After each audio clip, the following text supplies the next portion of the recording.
దేవుని వాక్యాన్ని మనం చదువుకుందాం. మనము విశ్వాసులుగా, సేవకులుగా దేవుని పని మీద దృష్టి పెడితే దేవుడు దీవిస్తాడు. హల్లెలూయా, హల్లెలూయా.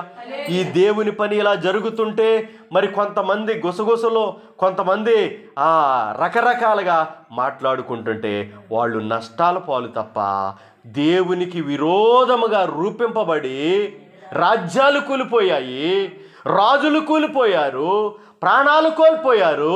ప్రియమైన వాళ్ళరా, చూడండి, అనేక మంది నాశనం అయిపోయారు. 100 సంవత్సరాల్లో బైబిల్ లేకుండా చేస్తానని తీర్మానం చేసుకున్నాడు. అతను మొక్కుబడి ఏంటండి? ఎవరో రక్షణ పొందకూడదు, ఎవరో మారు మనసు పొందకూడదు. ప్రియమైన వాళ్ళరా, కొన్ని సంవత్సరాలు తిరగగానే అతనికి మరణకరమైన రోగమో వ్యాధో ఏదో వచ్చింది, చనిపోయాడు. బైబిల్ సొసైటీ వారు ఆ ఇంటిని కొన్నారు, కొని అందులో బైబిల్ ముద్రిస్తున్నారు. దేవునికి స్తోత్రం కలుగును గాక. దేవునికి వ్యతిరేకంగా వెళ్ళిన ఎవరు కూడా బాగుపడలేదండి, రాజ్యాలు నిలబడలేదండి, రాజులు నిలబడలేదండి. ప్రియమైన కూలిపోయారు, కాలిపోయారు, నాశనం అయిపోయారు. కారణం దేవుణ్ణి పుట్టించిన దేవుని మీదకి రేగుతున్నారు గనక. విరోధంగా లేచినప్పుడు, దేవుని ప్రజల మీదకి లేచినప్పుడు, శపిస్తున్నప్పుడు, వాళ్ళు నిందలేస్తున్నప్పుడు, వాళ్ళు దూషిస్తున్నప్పుడు దేవుని ప్రజలు ఏం చేయాలో చూడండి ఒక వాక్యం. దేవుని ప్రజలు దూషించబడుతున్నప్పుడు, ద్వేషించబడుతున్నప్పుడు, దేవుని ప్రజలను అవమానపరుస్తున్నప్పుడు, దేవుని ప్రజలని నాశనం చేయాలని వస్తున్నప్పుడు, దేవుణ్ణే లేకుండా చేయాలనుకున్నప్పుడు అప్పుడు ఏం చేయాలి? దేవుని ప్రజలు 109వ కీర్తన 17వ చరణం చదవండి. శక్తి కలిగిన మాటలను మనం వింటున్నాం. శపించుట వానికి ప్రీతి గనుక అది వాని మీదకే, ఏది విత్తుతున్నాడో అదే కోసుకుంటాడంట. ఏది విత్తుతాడో, ఏం విత్తుతున్నాడు? ఇక్కడ శాపం విత్తుతున్నాడా, ఆశీర్వాదం విత్తుతున్నాడా? శపించుట వానికి ఇష్టం. ప్రీతి అంటే ఏంటండి? ఇష్టం. శపించడం, ఆడిపోవాలి, ఈడిపోవాలి, ఆడ అలాగా చెడిపోవాలి, ఆడ ఎలాగా బాధపడిపోవాలి, ఆడ హాస్పిటల్ పాలవ్వాలి, ఆడ ఎలాగవ్వాలి, వాళ్ళు నాశనం అవుతుంటే నేను చూసి సంతోషించాలి. శపించటం ఇష్టమంట. అది వాని మీదకే వచ్చిందంట. ఏమొచ్చిందంటండి? అది వారి మీదకి వచ్చింది. అందుకోసమే కృతజ్ఞత వచనమే మీరు ఉచ్చరింపవలెను కానీ, ఆశీర్వచనమే మీ నోట నుండాలి కానీ, మీ నోట బూతులు కానీ, మీ నోట శాపము కానీ ఏమీ కూడా ఉండకూడదు. ఏముండకూడదండి? శపించామా, మనం కూర్చున్న కొమ్మనే మనమే నరుక్కుంటున్నాం. ఏం చేస్తున్నామండి? శపించుట వానికి ప్రీతి కనుక వాని మీదకే వచ్చింది. శాపం కావాలా? శపించు. ఆశీర్వాదం కావాలా? ఆశీర్వదించు. కింద రాయబడింది, దీవెన యందు వానికి ఇష్టము లేదు గనుక అది వానికి దూరమైపోయింది. ఏమిష్టం లేదంటండి? Praise the lord. వందనాలు. బాగున్నారా? మీకోసం ప్రార్థన చేస్తున్నాం. మీరు దీవించబడతారు, మీరు దీవించబడాలి, మీరు వర్ధిల్లాలి, మీరు బాగుంటారు, ధైర్యంగా ఉండండి. అది ఆ మాట నువ్వు చెప్తే ఆ మాట ఎంత సంతోషకరమైన మాట అండి. ఆ మాటను బట్టి జరిగేది ఏంటంటే నీకు ఆరోగ్యం ఉంటుంది, తర్వాత ఆ దీవెన కూడా నీకు వస్తుంది. దీవెన యందు వానికి ఇష్టం లేదు కనుక దూరం అయిపోయింది. దీవెన ఏమైపోయిందంటండి? దూరం అయిపోయింది. ఈరోజు దీవిస్తే దీవించబడతావు, ఆశీర్వదించే ఆశీర్వదించబడతావు. ఏమి విత్తుతావో అదే. మనుషుడేమి విత్తునో ఆ పంటని కోయును, ఏ కొలతతో కొలుతురో అదే కొలత కొలవబడున్.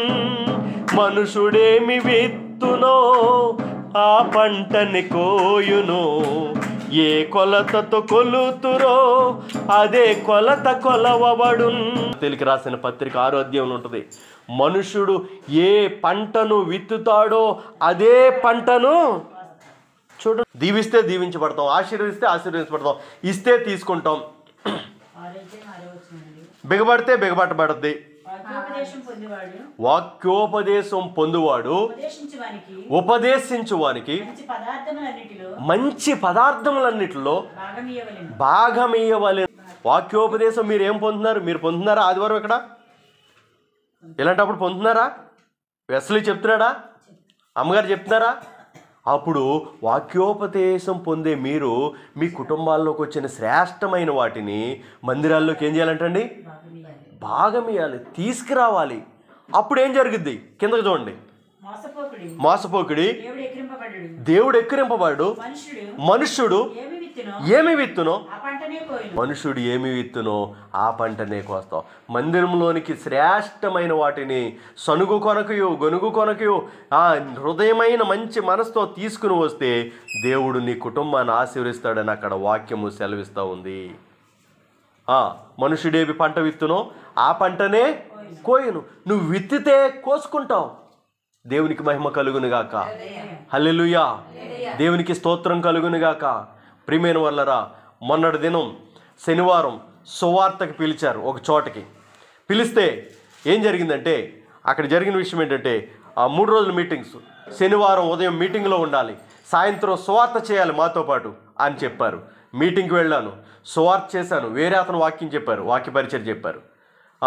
వచ్చి సువార్త చేసి వెళ్ళొస్తామండమ్మా అని చెప్పి వెంటనే బయలుదేరి వచ్చేసాం. బయలుదేరి రాగానే వాళ్ళు 3వ రోజు ఏం చేశారంటే చక్కని కానుక పంపించారు. దేవునికి స్తోత్రం కలుగునుగాక. హల్లెలూయా. ప్రియమైన వాళ్ళరా, పనివాడు జీతానికి పాత్రుడండి. దేవుడు పంపిస్తాడండి. ఏం చేస్తాడండి? దేవుడు అసలు పని చేయకుండా ప్రియమైన వాళ్ళరా, దున్నేటప్పుడు దూరదేశం వెళ్ళి కోసేటప్పుడు కొడవలు తీసుకొస్తారు కొంతమంది. అప్పుడు దూరదేశం వెళ్ళిపోతారు, కోసేటప్పుడు కొడవలు తీసుకొస్తారు. మరి ఏం కోద్దామను? ఏమండి, ఎవరు సేలు వేస్తే ఏ సేను కోద్దామని. ప్రియమైన వాళ్ళరా, చూడండి, ప్రారంభంలో సైమన్నయ్య గారు సువార్త గింజలు వేశారు. దేవునికి స్తోత్రం. హల్లెలూయా. చూడండి, వాక్యం సెలవిస్తూ ఉంది, నీ తల్లిదండ్రులు చేసిన పనులు నీ బిడ్డల మీదకి ఆశీర్వాదకరంగా మారతాయి. దేవునికి స్తోత్రం కలుగును గాక. హల్లెలూయా. మనుషుడు ఏ పంట విత్తితే అదే కోస్తాడు. 3వ రోజు ఓ సహోదరుడితో తీసుకుని వచ్చాడు. దేవునికి స్తోత్రం కలుగు. నేను మర్చిపోయానండి. నేనేం చేశానండి? మర్చిపోయాను. పనివాడు జీతానికి పాత్రుడు. మీరు వెళ్తున్న ఉద్యోగాలు, మీరు చేసుకుంటున్న వ్యాపారాలు మీరు నమ్మకంగా వాక్యానుసారంగా చేసుకోండి. దేవుడు మిమ్మల్ని తలగానే ఉంచుతాడు. దేవునికి మహిమ కలుగునుగాక. హల్లెలూయా. చూడండి, ఎప్పుడైతే దీవించబడతామో దీవించబడతాం. అబ్రహాం గురించి ఓ మాట అన్నాడు. చదవండి ఆ మాట. ఆదికాండము 12వ అధ్యాయంలో.